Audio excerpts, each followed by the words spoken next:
That's my middle name, Frederick. So, looking at indirect, keeping in mind that your aim is to get the soft tissue to soften, there are some really, really simple things, and some of you sort of stumbled upon it by crossing arms, bringing an arm up. Also, sometimes taking the patient's torso, especially in seated, off axis or off vertical will help, right? This may or may not be visually visible. Stumbles, McStumbleson. Okay, turn your head to the left, and turn your head to the right. Okay, come back to the middle. Cross your arms. Turn your head to the left. Turn your head to the right. Is that difference visible to some of you? Okay, let the arms down. Just watch. Turn the head to the left. Okay, see how far he goes. Turn the head to the right. See how far he goes. Okay, cross your arms. Turn your head to the left. See how far he goes. Turn your head to the right. See how far he goes. You can have some big convoluted explanation, but what you know is that when the arms are no longer hanging, when the arms are in a slightly different position, we generally get greater range. If you're going to assume some things, let's assume trap and levator scap. Okay?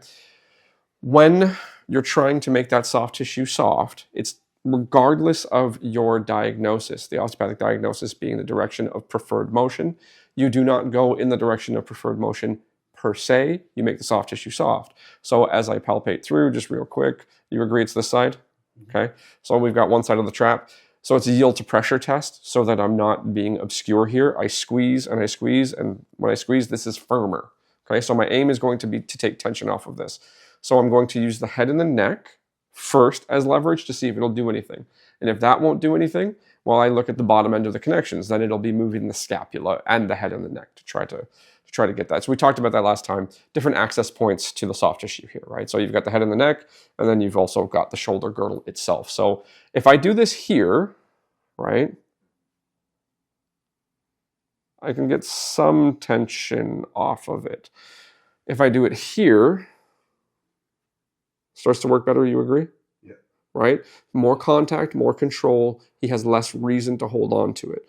So this is a demonstration of that abstract concept of contact is control. This is one way it could look like, right? Now, if I cross your arms down, okay, still the firmer one. Now, no, so if I pull it, it adds, you feel some tension on it, correct? Yes. If I push, less tension. Less, yeah. Okay. Now, if I do that gets even better? Yeah. Yeah. So when I say that you guys are coming across this appropriately, often drifting somebody off. So even though what I'm looking for is in mostly the trap, the relationship of the trap to the rest of the body has an impact. I can't do this without the contact. The contact matters a lot. Come back up. Let the arms down, right? Then we could add compression, torsion, and shear. We already did add really torsion and shear. We moved the head around. That is the torsion and shear mixed. I didn't compress. Sometimes when you compress, especially through the neck, it's just uncomfortable because it's squishing together. So it doesn't end up doing much.